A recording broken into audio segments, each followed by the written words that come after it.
Strategy number 8 that the top 1% of e-commerce brands are focusing on this year is going omni-channel. We discussed it before as part of the pillars, but I just want to reiterate it. It's so important to remember. Study the customer journey and work backwards from order fulfillment. As we talked about, right, the plan is you want to ease their checkout and fulfillment process. So it's important for you to start with saying, where do we want them to be? Where do they need us to be, right? They need their item in their hand by December 24th, December 23rd, right? It's Christmas Day. They need an item right there. So you need to work backwards from that. How do we make sure that happens, right? How do you make sure that everyone is aligned to deliver on that promise, right? All our marketing is aligned and saying, get your item in time because here's the cutoff. All your customer service is working in line, say like, get your item in time and we're going to help you get it. You can communicate with us during that entire window and even after the purchase too.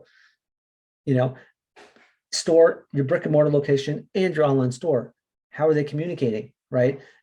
In store, you still have a window to buy it, but it's only in the 12-hour window because we're closing the store early for Christmas, right? So that window of time needs to be communicated as well. That's being omni-channel. So focus on the endpoint first and work backwards. And I'll show you exactly what that means. Omni-channel means being omnipresent, as we know, and you have to be everywhere that will influence their purchase. It means that on Google, you need to be clear about your store hours. You need to be available to say, like, guess what? Our store hours are this and this. Our shipping deadlines, you can actually buy online and pick up in store, and go to Google. When you search for Google about my store hours, it's going to be clear and very vivid. You'll see the reviews for holiday product reviews are clear and updated. You'll have clear inventory levels right there. It's all about being omni-channel. And your store and online are very clear about their hours, and they're communicating that if you buy here, you can get it here. If you return it here, you can get it here. Everything is very seamless and organized. And it comes to marketing, right? Being omni-channel and being omnipresent in the customer's mind, give email your first pass. Email is a free channel, right? Remember we said before, $44 for every $1 spent. The ROI is there, the profits are there, the margins are there. You don't need to sacrifice and give a discount and sacrifice your margins on email because it's a free channel. So if someone's browsing an item, doesn't add it to cart, doesn't check out, send email, a browse abandoned email first.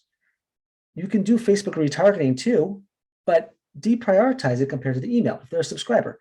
There's no need to take a hit on ad costs. In addition, if they could have got them for free by sending them an email, right? So give email the first pass in your journey, followed by your best channel. So here's a great example of a journey. If do a 50-50 check. Are they subscribed to your channel? Are they subscribed to email? Great. They get a browse abandoned first. If they're not subscribed, okay, fine. We'll send them an SMS. Not subscribed for SMS? Okay, we'll do a Facebook ad. That's how you map it all out. So give email the first pass because it's free. You don't want to sacrifice your margins if you don't need to, and then work your way backwards from there. In addition, as we said before, going omni-channel means excelling not just before the purchase, but also during the purchase and after it. So 96% of customers return to brands that offer seamless returns. So this is a great example, again, where excelling in fulfillment and also making sure that they can return it seamlessly allows them to build a lot more trust with your brand and try you out again.